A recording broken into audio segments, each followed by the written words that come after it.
So I've actually worked in a company that had both branches in Malaysia and Singapore. So my boss actually told me the differences. I worked in the Malaysian branch at first, and it was so laid back. It was so chill. Like if we have a meeting at 4 p.m., right, you're done for the day because you have to drive out firstly at 3, 1 hour. Oh enggak. Bahkan dia nanya, saya lihat di sosmed ada panic buying. Hey, sebentar saya luruskan ya. Tidak ada panic buying yang ada di Malaysia. Malaysia so far masih aman-aman aja. Tidak terdampak langsung dari geopolitik yang ada di Timur Tengah yang saat ini sedang berlangsung. Yang korang patut simpan duit ke, keluarkan duit ke, tu duit korang. Tapi Rena boleh ceritakan sedikit apa yang akan berlaku kalau rakyat Malaysia panik, lepas tu mass keluarkan duit korang daripada bank. So dalam dunia business, there is a term to kind of work our way around the place. But I was very excited when I got there to just explore. It was just this amazing place of light and culture that I'd never experienced before.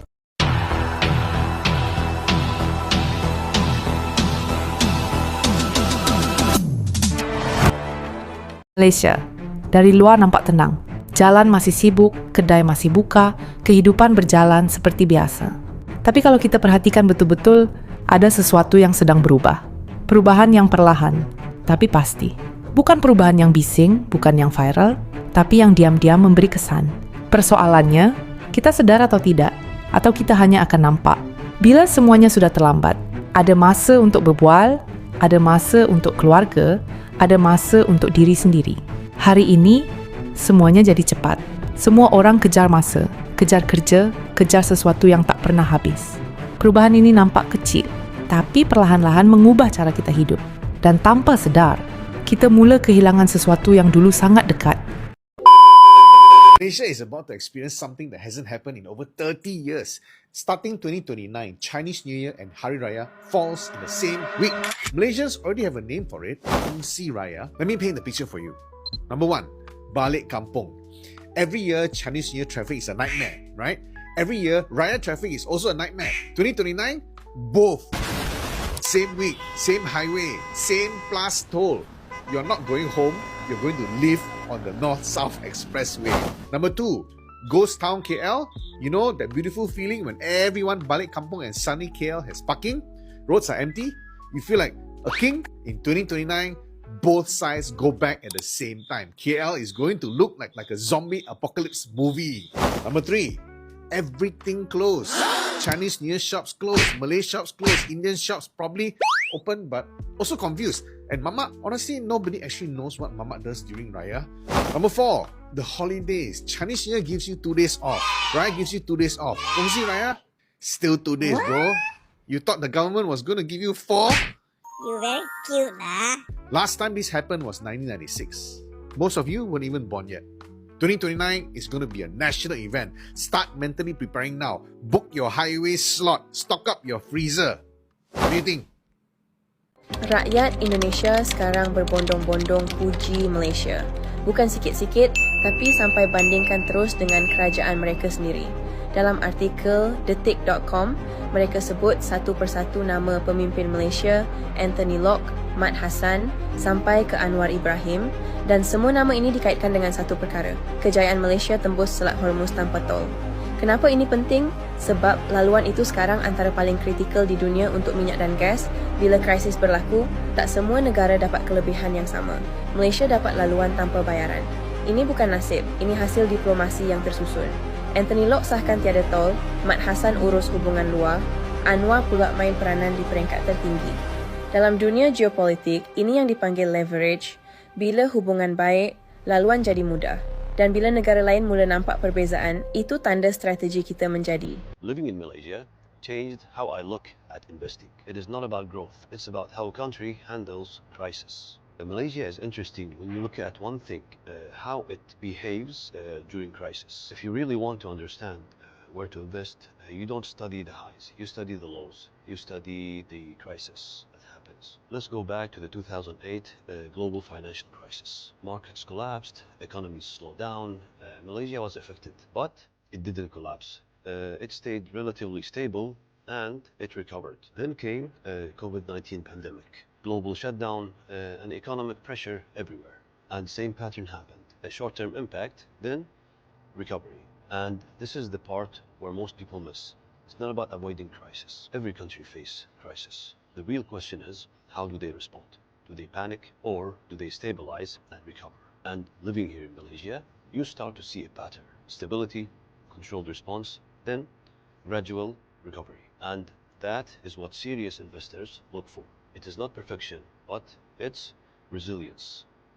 Malaysia, you ruined me. I'm sitting in the car and snow just piling on the side. It's not snowing, it's not dangerous. And that's the funny part, because my reaction is very Malaysian. Malaysia weather is not news. Hot, okay. Rain, okay.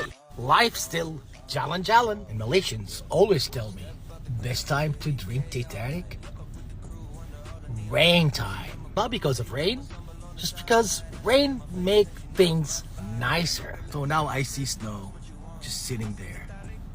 But my brain doesn't go, wow. My brain now goes like, snow? Okay, noted. You see, in America, weather is something you prepare for. Jackets, layer, shoes, gloves. In Malaysia, weather is something you accept. You don't fight it, you don't complain. You adjust and you continue. And that stays with you. Snow on the side? Okay. Rain pouring? Okay. Life still moves. Food still happens. Enjoyment still on. And that's living like a boss. Malaysia style. Kita semakin ramai, tapi semakin jauh. Duduk sebelah, tapi sibuk dengan dunia sendiri. Bercakap, tapi tidak benar-benar mendengar. Dulu kita kenal jiran, kenal orang sekitar. Sekarang, ramai yang hanya lalu tanpa kenal. Ini bukan salah sesiapa, tapi ini realiti yang sedang berlaku. Dan perubahan ini sangat perlahan, tapi sangat dalam kesannya. Malaysia masih ada budaya, masih ada adab, masih ada nilai. Tapi persoalannya, sampai bila generasi baru membesar dalam dunia yang berbeza? Teknologi makin dekat, tapi nilai makin jauh. Bukan semua hilang, tapi semakin berkurang. Dan jika kita tak sedar sekarang, mungkin suatu hari nanti kita akan mencarinya, tapi sudah tiada. So I've actually worked in a company that had both branches in Malaysia and Singapore. And so my boss actually told me the differences. I worked in the Malaysian branch at first, and it was so laid back. It was so chill. Like, if we have a meeting at 4 p.m, right, you're done for the day because you have to drive out, firstly at 3, 1 hour jam. Your meeting finished at 5, there's no way you're driving back to office, you're done. So everything was, and then when I moved to the Singapore office, right, she's like, the pace here is like 3 times. Like, you really have to pick it up, and like, yeah, and I felt like 3 times didn't even cut it. Yeah, it was like 4 times more fast paced, and like efficiency is like the number one thing for you guys. It's so crazy. I think back in the Malaysian office, we could just maybe relax, work on one proposal, like maybe take 3 days, 4 days. It's fine. We'll relax, whatever. In Singapore, we're working on 3 proposals in 1 day. Yeah, and it's like, what is going on here? Yeah, like we'll be fine. You know, internet goes down in Malaysia. Oh, fine. Let's all just go down. We'll go and get a tea. Just here is like everyone is complaining. Get on your hotspot. Use your mobile. Continue. Oh, man.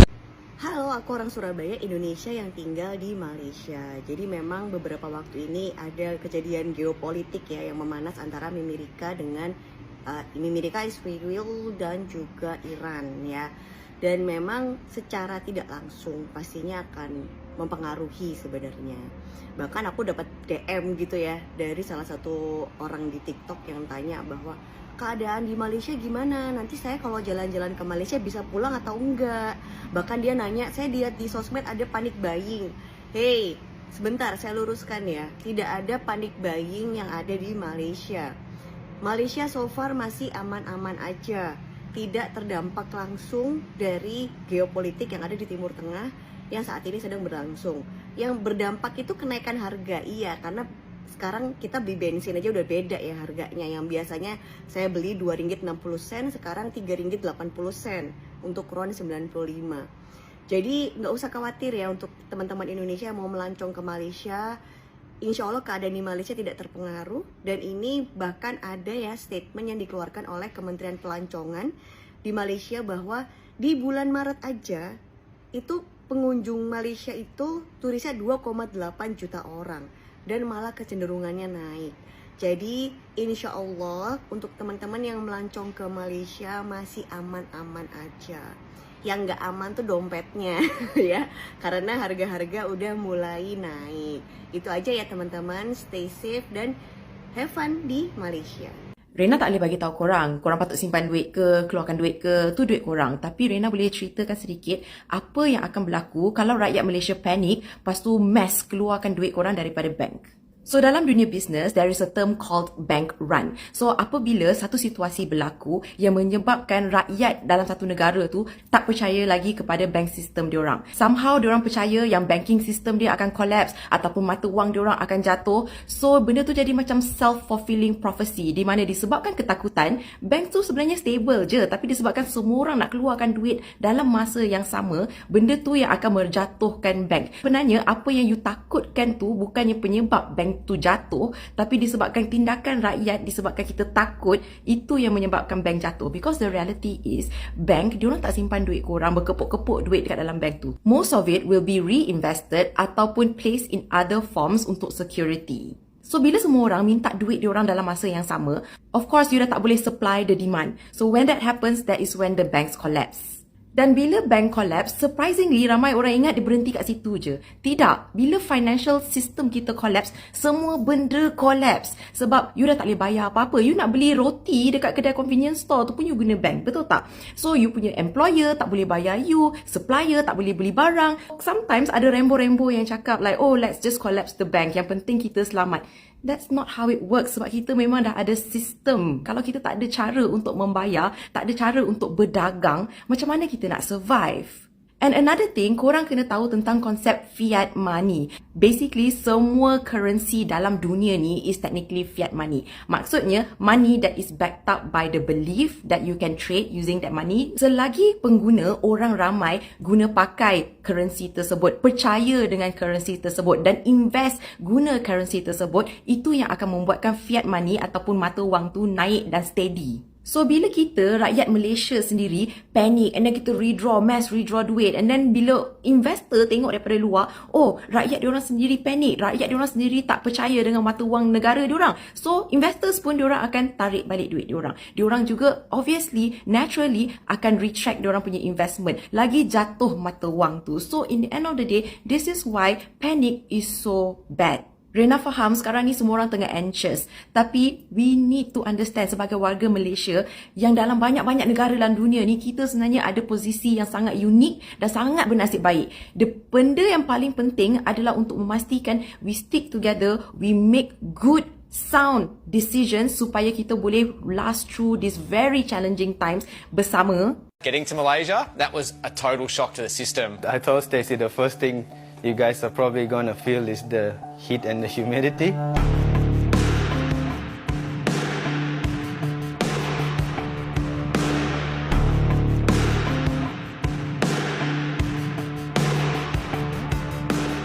Holy smokes, Malaysia is hot, it's humid. The second we stood out of the plane, it was a furnace, and we got there at 11 p.m. at night. It's like standing next to, a bus that you're getting ready to jump on a bus in the middle of the city, and you get that heat from the radiator on the side of the bus just blasts you, and it's like this humid, thick air, and that's how it felt from the moment we got off the plane. But the people are awesome, they're so friendly, the food's fantastic, and I just, the car culture there is also really, it's really fun. And everyone speaks English. Well, most people that we met speak English, which was so helpful to kind of work our way around the place. But I was very excited when I got there to just explore. It was just this amazing place of light and culture that I'd never experienced before. Malaysia masih tenang, itu benar. Tapi ketenangan itu bukan jaminan semuanya akan kekal sama. Perubahan tetap berlaku, sama ada kita sedar atau tidak. Dan kadang-kadang, perubahan yang paling berbahaya adalah yang berlaku tanpa kita perasan. Mungkin hari ini, masih ada masa untuk kita melihat semula apa yang kita sedang jaga dan apa yang kita sedang hilang. Malaysia tidak berubah dalam satu malam, tapi setiap hari, sedikit demi sedikit. Persoalannya sekarang, kita sedang menuju ke arah yang lebih baik, atau kita perlahan-lahan kehilangan sesuatu yang tak boleh diganti. Arus Story dari lensa dan cerita. Bukan sahaja dihayati, tapi dipelajari.